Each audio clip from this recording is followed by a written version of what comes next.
आरती श्री रामायण जी की, कीरत कलित ललित सियती की। आरती श्री रामायण जी की, कीरत कलित ललित सियती की।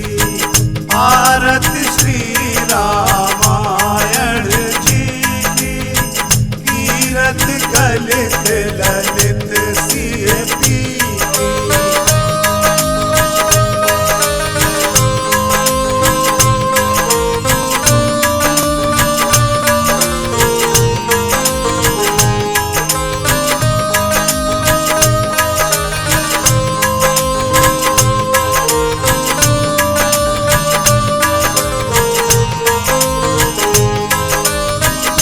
गावत ब्रह्मादिक मुनि नारद, वाल्मीकि विज्ञान विशारद।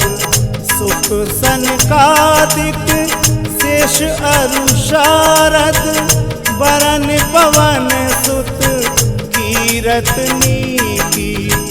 आरती श्री रामायण जी की, कीरत कलित ललित सियती की। आरती श्री रामायण जी की, कीरत कलित ललित सियती की।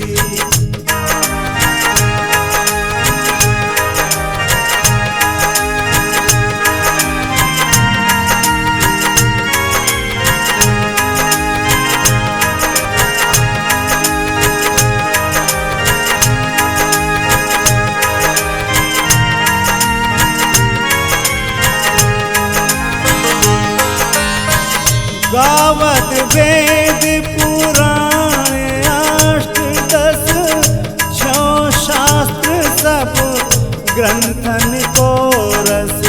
मुनि जन धन संतन को सर्वस, सार अंश सम्मत सब ही की। आरती श्री रामायण जी की, कीरत कलित ललित सियती की। आरती श्री रामायण जी की, कीरत कलित ललित सियती की।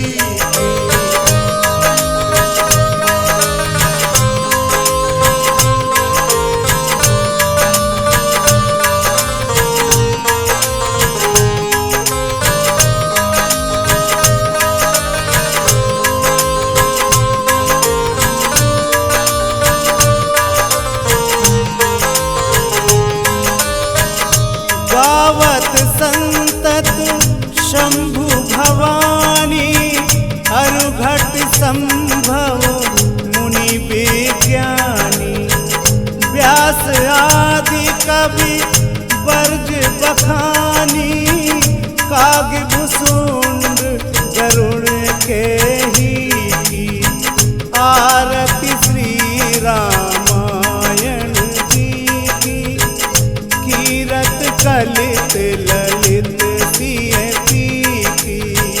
आरती श्री रामायण जी की, कीरत कलित ललित सियती की।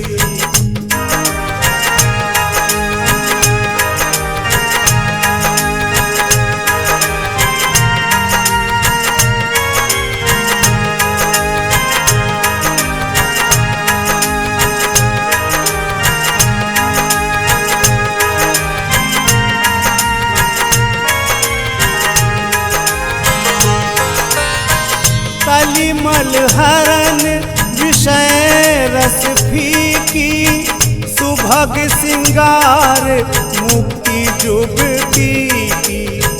दलन रोग भव मूरी अमी की, तात मात सब विधि तुलसी की। आरती श्री रामायण जी की, कीरत कलित ललित सियती की। आरती श्री रामायण जी की, कीरत कलित ललित